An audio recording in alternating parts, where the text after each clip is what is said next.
عورت کبھی بھی ادھار نہیں رکھتی۔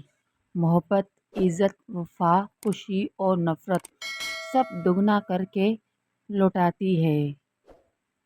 عورت کو محبت سے زیادہ عزت دو، وہ زندگی بھر تمہاری وفادار رہے گی۔ ذلت اور رسوائی کے بعد بھی اگر کسی کو محبت پر قائم دیکھا تو وہ عورت ہے۔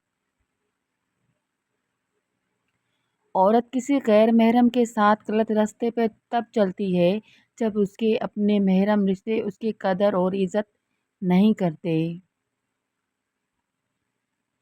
عورت جوانی میں بیوی بن کر علیحدہ ہونے پر زور دیتی ہے اور بڑھاپے میں ساس بن کر اکٹھے رہنے پر دلیلیں دیتی ہے۔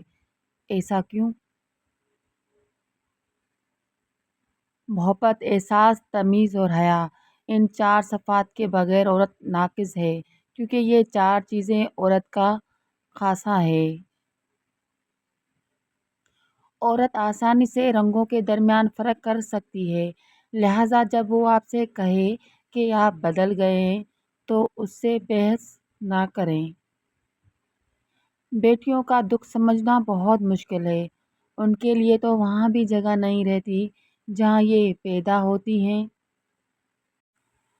محبت پوری ہو یا آدھی، عورت کو مرد پورا چاہیے ہوتا ہے، دوسری عورت میں بانٹا ہوا نہیں۔ اصلاح اولاد آپ کو منظور ہے، اگر بچوں سے پہلے ماؤں کو تعلیم دیجیے۔ ہر عورت کی اپنی ایک کہانی ہے، کوئی اپنی زندگی میں ملکہ ہے تو کوئی نوکرانی ہے۔ غیر محرم کو معاملے میں عورت کا بد اخلاق ہونا ہی اچھا اخلاق ہے۔